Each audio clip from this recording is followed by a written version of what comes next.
여러분들과 함께 오늘 북한 사회와 인권 문제에 대해서 나눠보기를 원합니다. 실은 제가 뭐 인권 문제 전문가는 아닌데 저도 이번 기회에 다시 생각해 보면서 참 우리에게 인권이 너무나도 중요하지 않습니까? 우리가 인간으로 태어났으면 인간으로서의 권리를 누린다는 것이 얼마나 중요합니까? 그런데 그 부분에 대해서 우리는 계속 이렇게 잊고 있었다. 저 자신도 이 남한에 와서 굉장히 이렇게 자유스럽고 또 평안하게 살면서 그 부분에 대해서 잊고 있었던 때가 굉장히 많았던 것 같아요. 지금도 저 북한에 2,500만의 우리 동포들 가족들이 그 인권이 유린당하면서 그렇게 살고 있는데 그 부분을 우리가 이렇게 간과하거나 또 잊을 때가 많다는 것이. 예, 먼저 북한 사회에 대해서 나누려고 하는데요. 지금 북한 사회를 한 5일 동안 얘기해도 다 얘기하기는 어려울 것 같아요. 그런데 50분 동안에 어떤 북한 사회 구조에 대해서 여러분들이 알기 쉽게 나눔으로 인해서 북한을 더 좀 잘 인식할 수 있도록 그런 시간이 되었으면 좋겠습니다. 여러분 북한 하면 처음에 떠오르는 것이 사상이잖아요. 그런데 그 사상에서 우리가 다 들었죠. 주체 사상이라고. 그런데 최근에는 북한이 주체 사상에 대해서 그렇게 내세우지는 않아요. 그 부분에 대해서 뒤에서 더 나누도록 하겠는데 그래도 북한을 잡고 있는 그 체제의 어떤 골간을 이루는 데 있어서는 사상이 가장 중요하죠. 그런데 그 사상을 우리가 알고 있는 것처럼 주체 사상이라고 합니다. 우리가 북한에서 오신 분들은 이 주체 사상에 대해서는 굉장히 익숙합니다.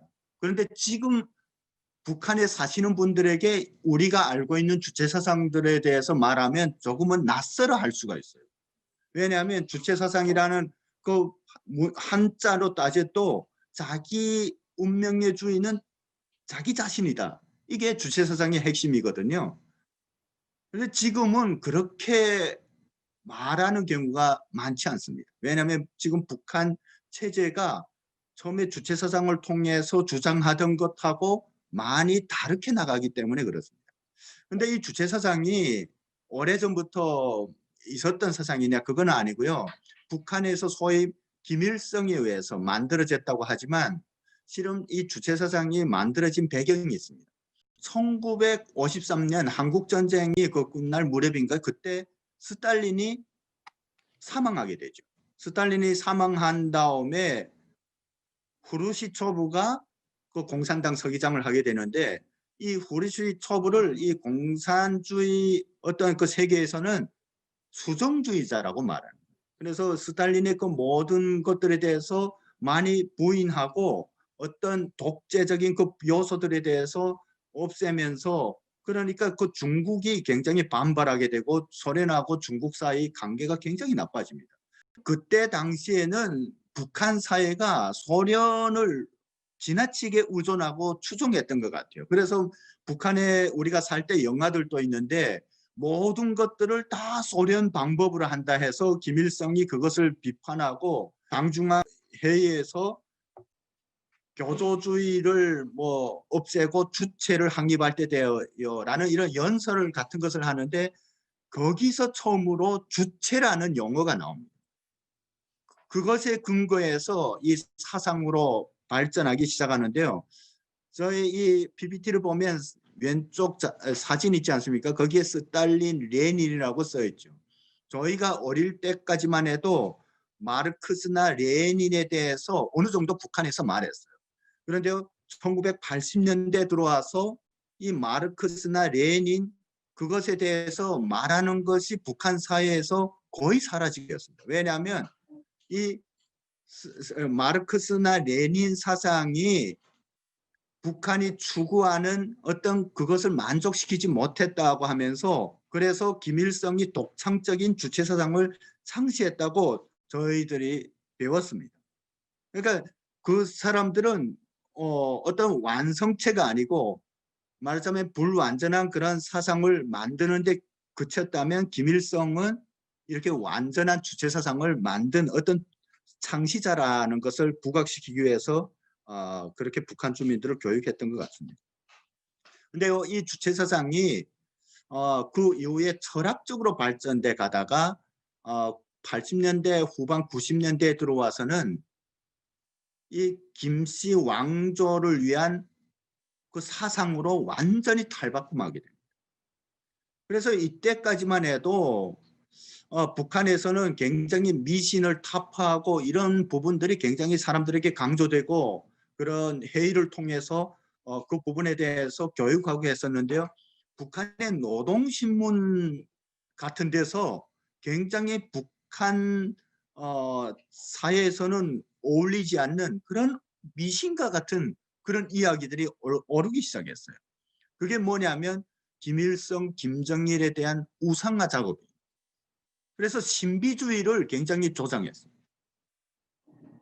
그러면서 이 주체사상도 김씨 왕조를 위한 사상으로 완전히 바뀌게 되는데 주체사상이라는 이름보다도 김일성, 김정일주의라고 많이 불리기 시작했어요.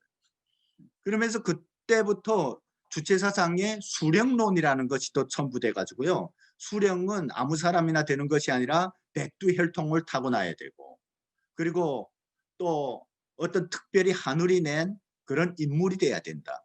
이런 식으로 항상 가르쳤기 때문에 이 주체사상도 북한 독재를 위한 어떤 도구로 이렇게 사용됐다는 것이죠.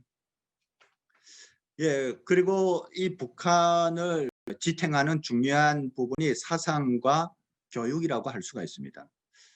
물론 이 교육을 통해서 사상도 다 주입되죠. 그런데 이 북한의 교육은 세계 어디에도 없는 그런 독특한 것 같아요. 북한의 모든 사람들은 태어나서부터 이러한 교육을 의무적으로 받아야 합니다. 타가소라고 북한에서는 말하는데 우리는 뭐죠? 어린이집인가요? 어린이집에서부터 아이들이 이런 사상 교육을 받게 됩니다. 그리고 한 60세 돼서 은퇴할 때까지 그리고 은퇴하고 나서도 조직 생활을 통해서 계속해서 이런 교육을 받아야 합니다. 다른 말로 하면 북한 사람들은 태어나서부터 죽을 때까지 교육을 받아야 합니다. 어떤 교육을 받냐면 이 우상 숭배 세뇌 교육을 받아요. 여러분 이 PPT 화면에 나오는 것처럼 이 앞에 빨간 마우라를 띈 그 소년단부터 이 어른들까지 이르기까지 계속 매주마다 그리고 매달마다 정규적으로 학습회 강연회를 통해서 이런 사상 교육을 받게 되는 거예요. 그 밑에 이 교과서들이 있죠. 제일 좌측에 있는 것은 김일성의 회고록 세기와 더불어라는 회고록이고요. 그 회고록도 봐도 많은 부분이 허구라는 것을 저도 남한에 와서 알게 되었어요. 그리고 그 다음에 있는 세 개의 이 책들은 다 학교들에서 배우는 교과서입니다. 여러분 이 남한에 없는 이런 특별한 과목들이 있어요. 그게 뭐냐면 김일성 원수님 어린 시절, 김정일 원수님 어린 시절, 그리고 지금은 김정은 원수님 어린 시절. 이 초등학교에서 소학교에서 이런 걸 배우고 중학교에 올라가면 혁명활동으로 바뀌어요. 그죠? 혁명활동으로 바뀌고 그다음 대학에 가면 혁명 역사라든가 뭐 이런 이름으로 바꿔서 계속해서 반복 교육을 합니다. 그러다 보니까 북한 사람들은 자다가 깨도 김일성이 이거 다 만들어낸 역사죠. 1938년 뭐 10월 30일에 남패자 회의에서 무슨 연설을 했다. 이런 걸 다 달달 외워야 되는 거예요. 근데 지금 보니까 그게 다 거짓말이에요.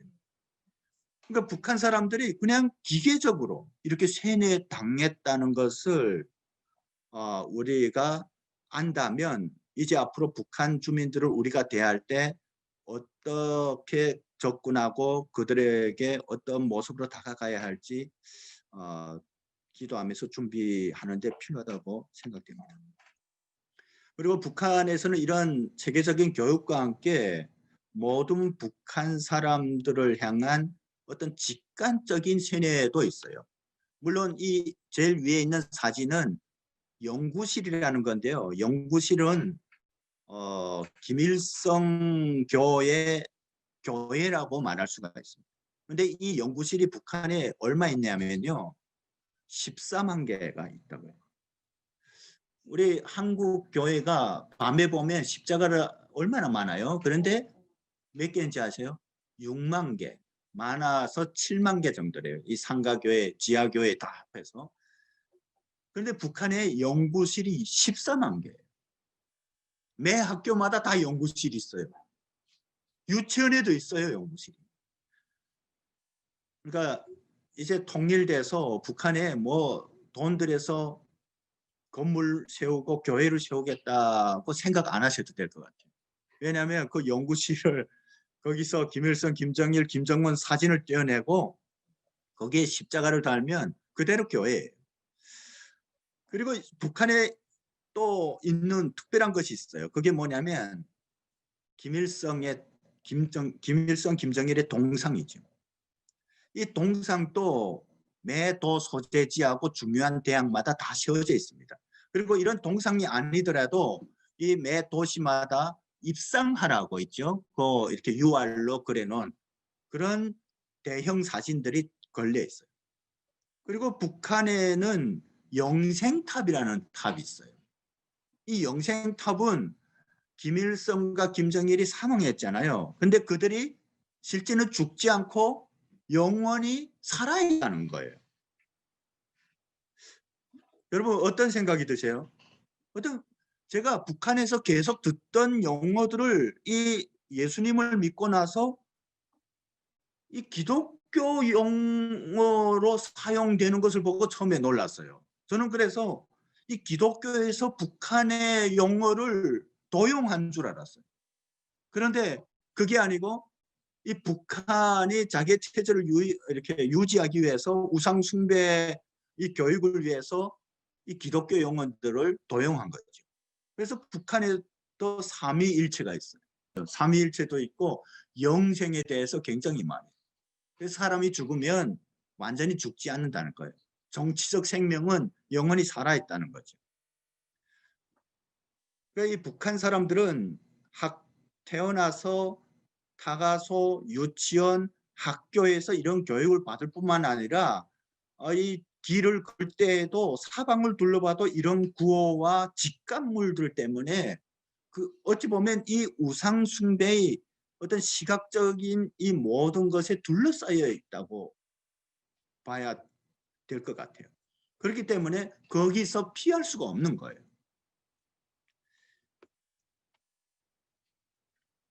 이 교육에서 중요한 하나가 우상 숭배 교육과 함께 증오 교육이에요. 증오 교육.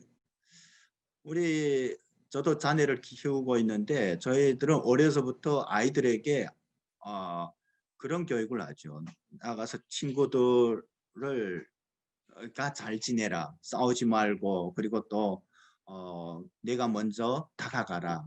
챙겨줘라. 내 걸 먼저 베풀어라. 이런 교육을 하는데 북한에서는 물론 그런 도덕에서 그런 교육도 하지만 그보다 더 학교라든가 그리고 또 사회에서 받는 교육이 있어요. 그게 뭐냐면 증오 교육이 미워하라는 거, 죽이라는 거. 여러분 북한의 교과서들에는 그런 내용이 그냥 심심치 않게 나와요. 이 좌측편에 있는 북한 학교에서 배우는 교과서 내용입니다.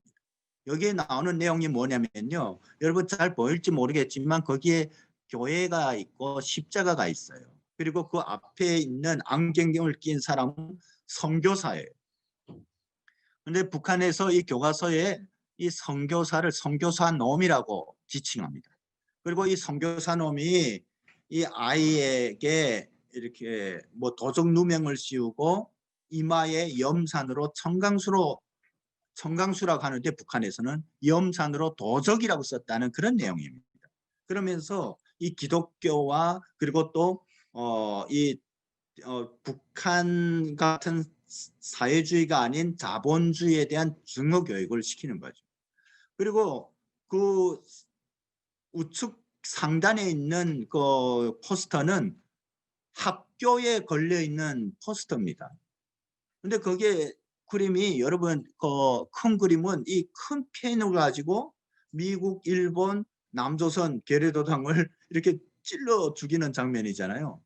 근데 이런 포스터는 북한의 복도에 학교 복도에 가면 이렇게 굉장히 많이 걸려 있어요. 그리고 여러분들도 뉴스를 통해서 보셔서 아실 것입니다. 이 북한에서는 군중 집회람 할 때 그냥 이렇게 우리가 익숙한 말을 쓰는 게 아니에요. 여러분 그 아래 화면을 보면 괴뢰 패당을 죽탕 쳐 죽여버렸어요. 왜 이런 용어가 굉장히 끔찍하잖아요. 죽탕 친다는 게 뭐예요? 우리가 이렇게 어디 정육점에 가면 고기를 도마에다 놓고 이렇게 칼로 이렇게 한 그런 거잖아요. 죽탕 친다는 게. 이런 것이 군중 집회에서 그냥 어렵지 않게 사용하는 거죠. 그러니까 북한 사람들은 어려서부터 이렇게 미워하는 교육을 받아요. 그래서 쉽게 싸울 준비를 하고 있고 그리고 다른 사람들을 충분하게 미워할 수 있는 이런 준비가 되어 있어요. 북한 사회를 여러분들은 어떻게 생각하세요? 여러분 북한 사회가 이 남한의 많은 분들은 사회주의 국가라고 생각해요. 그죠? 사회주의 국가 본질이 뭐예요? 공평하게 산다는 거예요. 공산주의라는 게. 그러니까 분배를 통해서 모든 사람들이 다 잘 산다는 거예요. 그리고 공산주의라는 게 뭐냐면 우리가 어렸을 때 배웠을 때는 뭐냐면요.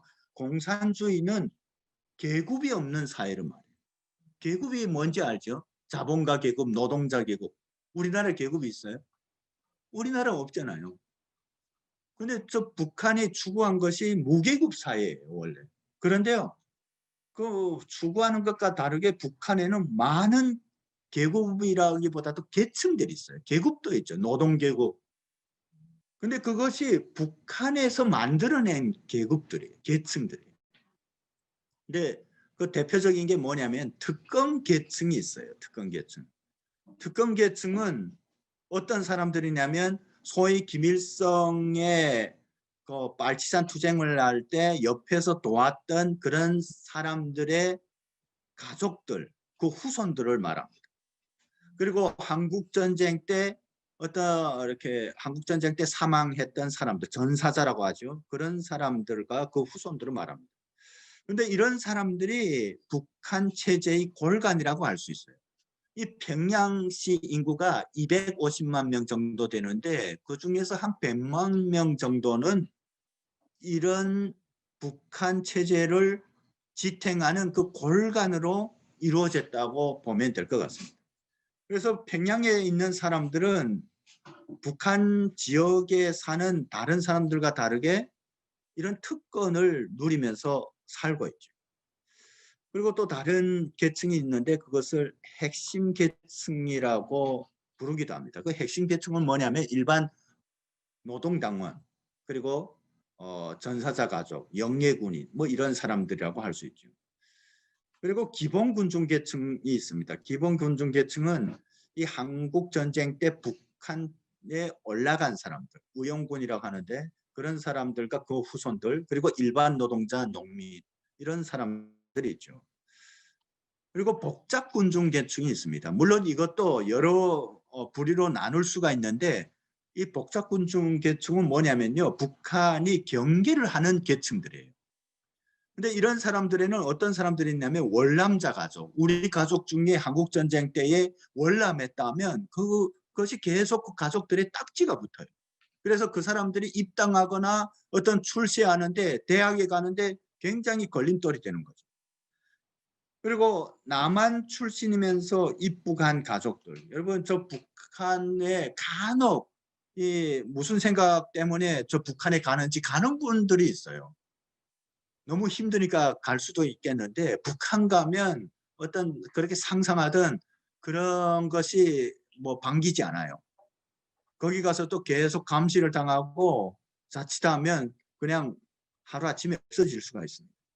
그리고 해방 전에 지주였거나 분홍이었거나 중농이었던 그런 가족들 이런 사람들이 복잡군중 계층에 속합니다.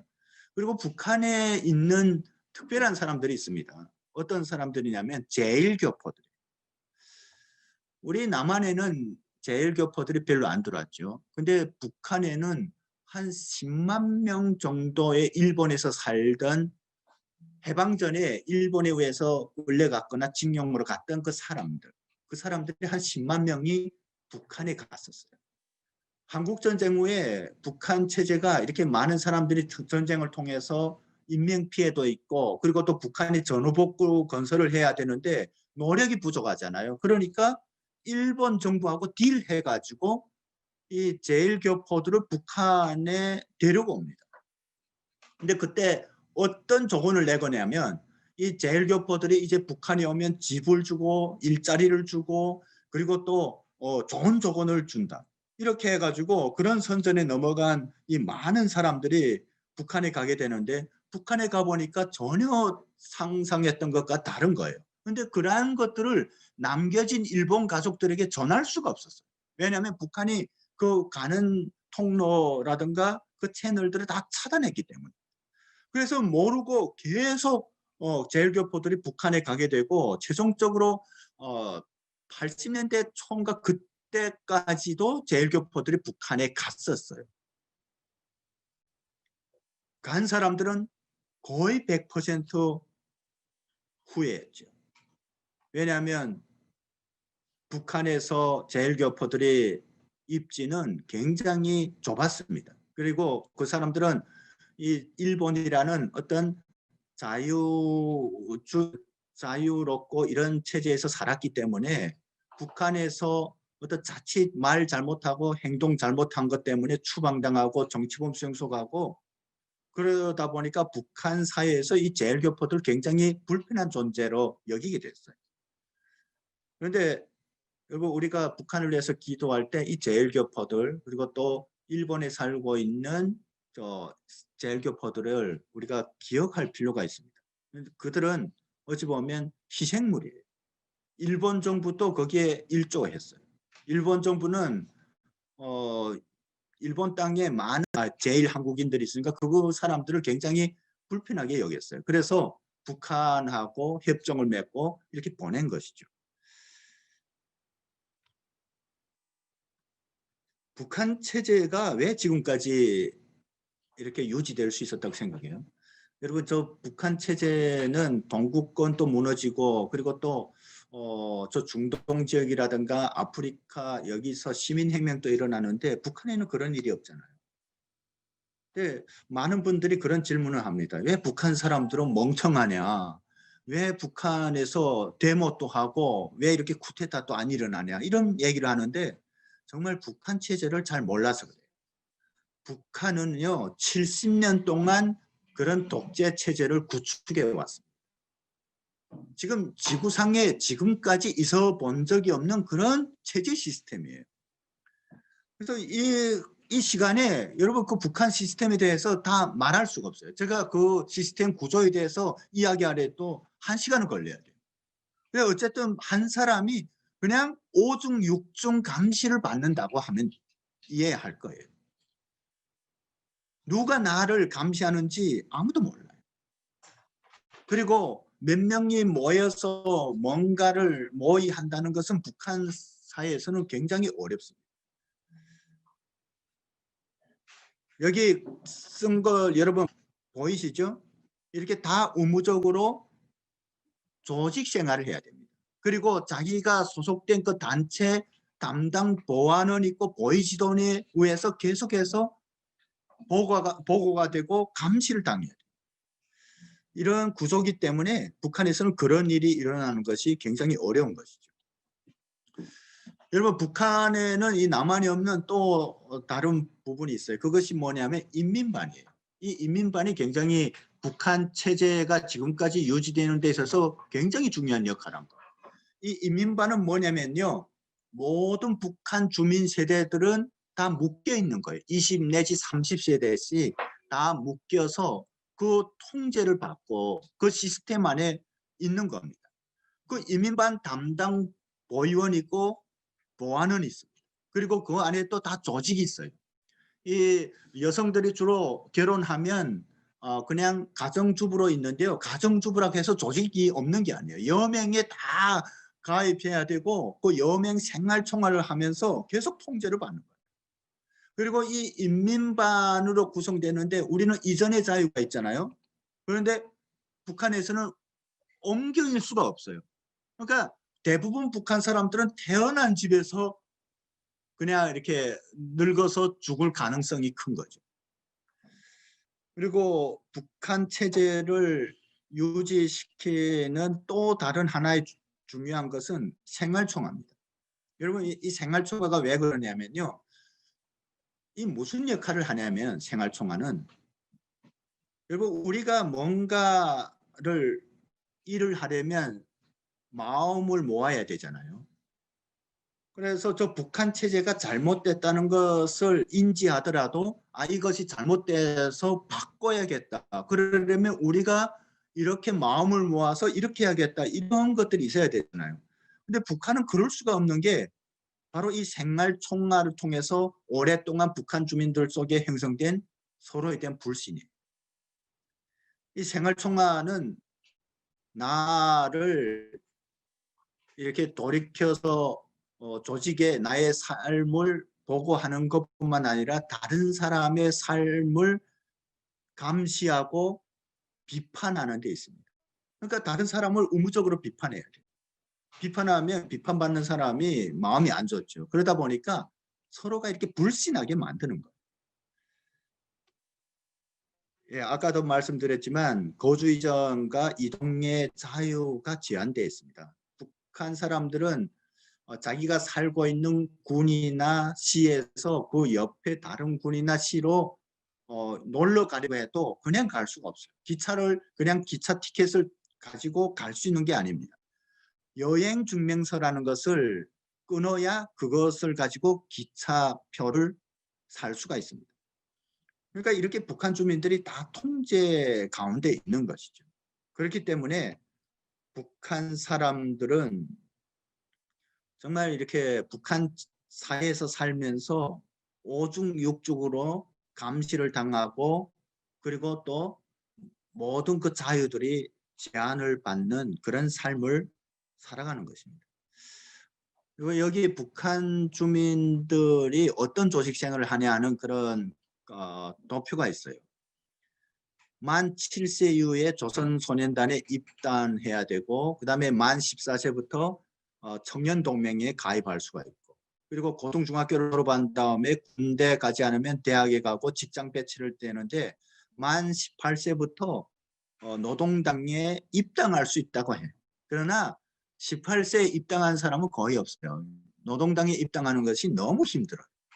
그런데요, 어쨌든 30세까지 청년동맹에 가입돼 있을 수 있는데 30세 지나면 노동당에 이렇게 입당하지 못하면 직장 다니는 사람들은 직업동맹 그리고 이 농촌에서 농사를 짓는 사람들은 농군맹 그다음 가정에서 부양으로 사는 여성들은 여성동맹 이렇게 다 자기의 조직을 가지고 거기서 조직 생활을 해야 돼요. 그런데 모든 조직에서 다 일주일에 한 번씩 생활총화를 한다. 생활총화뿐만 아니라 학습회도 하고 강연회도 하고 계속해서 북한 사람들은 그런 시스템에서 계속 돌아가야 되는 거죠. 예, 북한에 이런 구호가 있습니다. 하나는 전체를 위하여, 전체는 하나를 위하여. 얼마나 좋은 구호입니까? 그런데 이런 구호들이 길거리에 또 이렇게 포스터로 붙여 있는데요. 실은 전체가 하나를 위해서 존재하는 체제다. 이렇게 이해하면 돼요. 그 하나 누굽니까? 김씨 일가죠. 네, 북한 주민들의 일상을 잠깐 살펴보도록 하겠습니다. 북한 주민들은 평양공화국과 평양 이외 공화국으로 나눈단 말이죠. 이 사진에 있는 것은 평양이 아닌 그 지방 사람들의 삶이에요. 뭐 장마당도 있고 그리고 여성들이요 북한에서 여성으로 태어났다는 것은 너무나도 슬픈 일이에요. 남성들보다도 여성들이 너무나도 불쌍해요. 북한 여성들이. 왜냐하면 여기서처럼 전기가 많고 또 세탁기도 있고 밥솥도 있고 냉장고도 있고 이렇지 못하기 때문에 여성들이 아궁이에다가 불을 지펴서 밥을 해야 되고, 그리고 세탁기가 없어서 강에 가서 겨울에는 얼음을 까고서 빨래를 해야 되고, 그러니까 이런 삶을 사는 거. 그뿐만 아니라 여성들이 가족들을 먹여 살리는 경우들이 많아요. 이 사진에 있는 것처럼 굉장히 큰 배낭을 잔등에다 짊어지고 한 몇십 리씩 걸어 다니는 거예요. 교통수단이 없기 때문에. 그래서 북한 여성들 이야기를 들어보면 한 50kg씩 지고 몇십 리씩 걸었다는 경험이 다 있어요.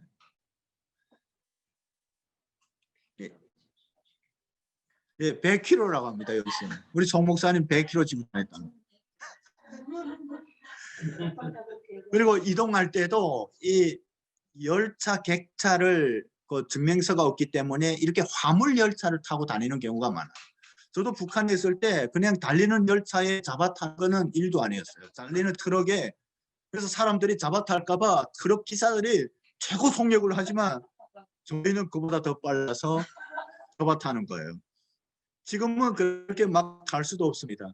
왜냐하면 뇌물이 있어요. 그래서 자동차를 잡아타면 한 손에는 술병하고 담배 이렇게 쥐고서 막 흔들면 그 개수에 따라서 운전기사들이 모셔오고 태워주고 그렇게 한다고.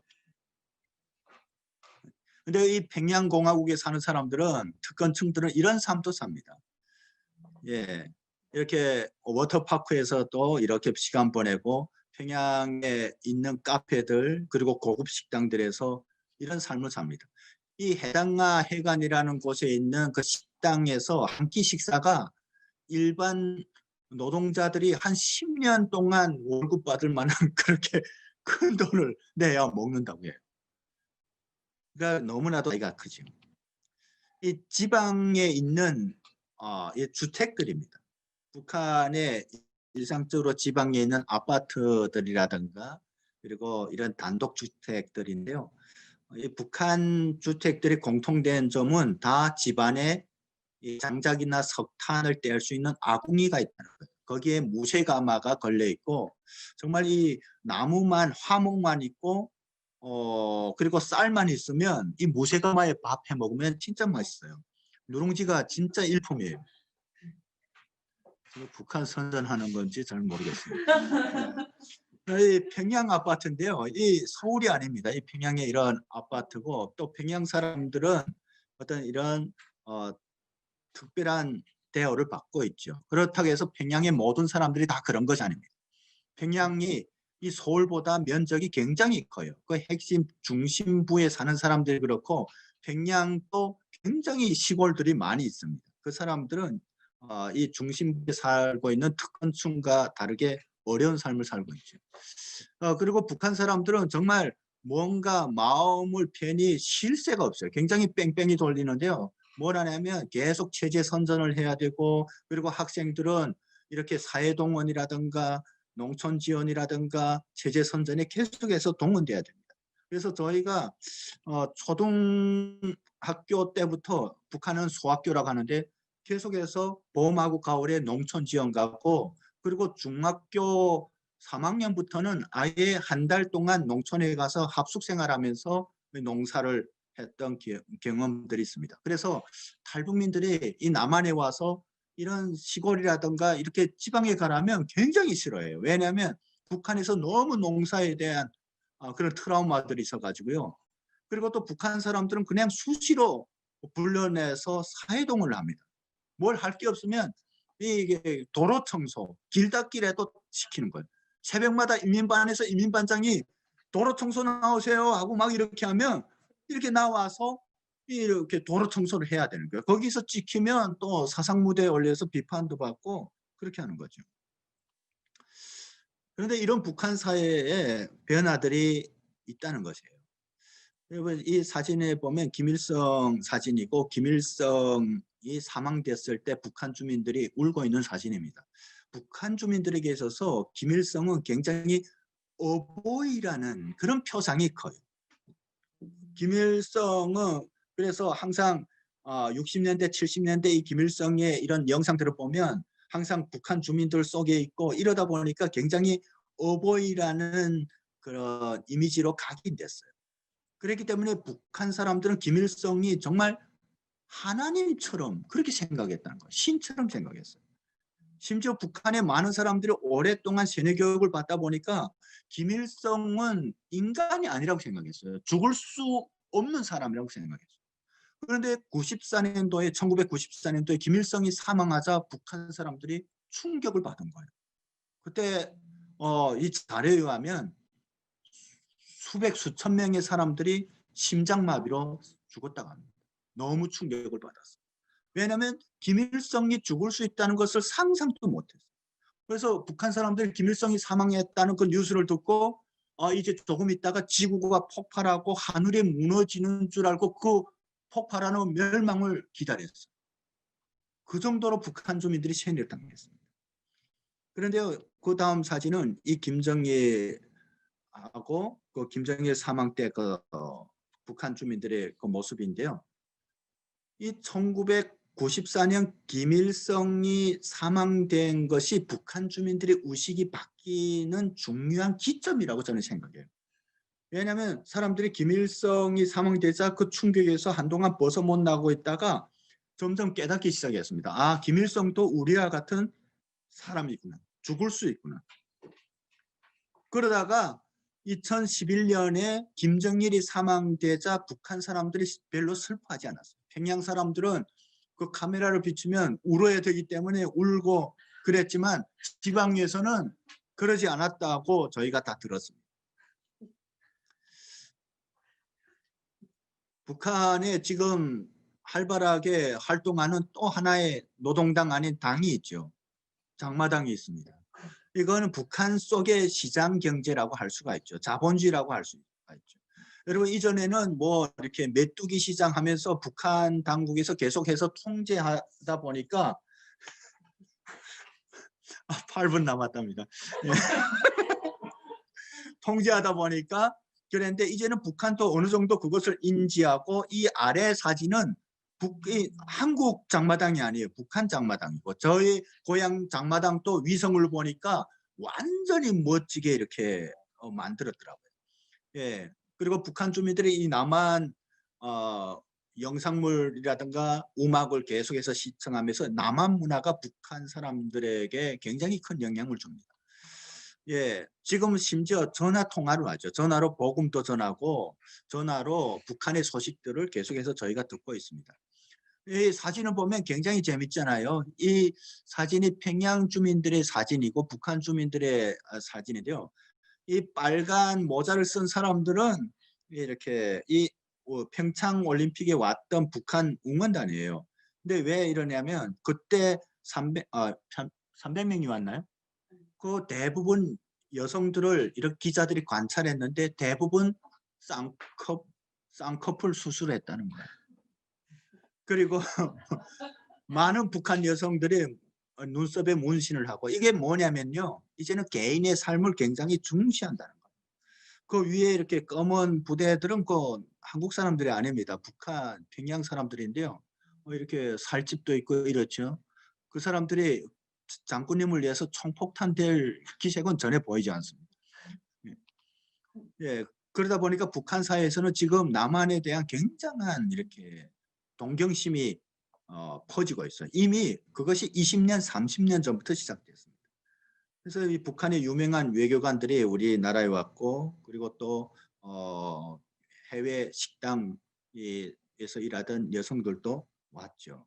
그리고 3만 5천 명의 북한 사람들이 남한에 들어왔었습니다. 북한 사람들이 지금 북한 체제에 대한 불만들이 굉장히 많아졌어요. 그것을 공식적으로 표현하지는 못하지만 이전 같으면 이 보안원이 그냥 아무런 죄를 지은 것도 없는데 마주오면 피해가던 것이 북한 사람이었어요. 그런데 지금은 저희가 북한에서 금방 온 사람들이 이야기를 듣고 하니까 그냥 뭐 보위원이면 보위원, 보안원이면 하면 목덜미를 쥐고 싸운다는 거예요. 그러니까 엄청나게 북한 사람 여기 그걸 보면 별다면 다야 하면서 이렇게 삿대질하면서 하잖아요. 이거는 북한에서 이전에는 상상도 못했던 부분이에요.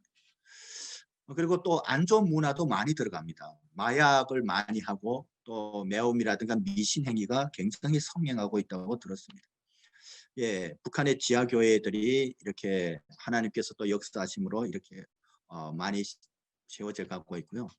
그리고 오늘 두 번째 부분인 인권에 대해서 잠깐 살펴보겠습니다. 여러분, 인권이라면 우리가 당연히 여기서 누려오고 누려야만 하는 거잖아요. 근데 북한 사람들은 인권이라는 용어조차도 잘 몰라요. 개념조차도 몰라요. 여기 숙박검열이라고 있잖아요. 예, 이 사진이 없으니까 하는데 이 북한에서는 이 숙박검열이 밤 12시든 1시든 그냥 아무 집에나 막 문 두드리고 들어가는 거예요. 숙박. 그리고 집을 다 방마다 문 열어보고 부엌도 열어보고 창고도 열어보고 저도 거기에 동원돼서 했던 적이 많았어요. 근데 그거에 대해서 항의할 수가 없어요. 왜냐하면 그러면 벌써 이렇게 뭔가 수상한 거예요. 그러니까 이런 부분들이 하나도 보장되지 않았어요. 그리고 여러분들도 아마 많이 들었을 겁니다. 중국에 나왔다가 북송된 여성들, 임산부들을 이 강제 낙태를 시키고, 그리고 또 이전에 이런 영상이 떴죠.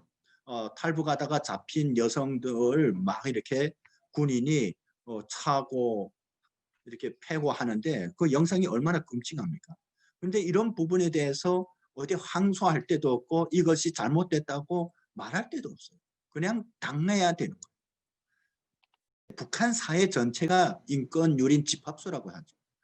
그래서 매 군마다 이런 강제 노동대가 있어요. 원래는 이렇게 정치범 수용소라든가 그리고 교화소 같은 것은 특정 지역에 있었는데 이 북한의 탈북자들이 많아지고 또 이 민생을 위한 범죄들이 늘어남에 따라서 그 사람들을 다 수용할 수 없기 때문에 강제 노동대라는 것을 매 군마다 다 만들었어요.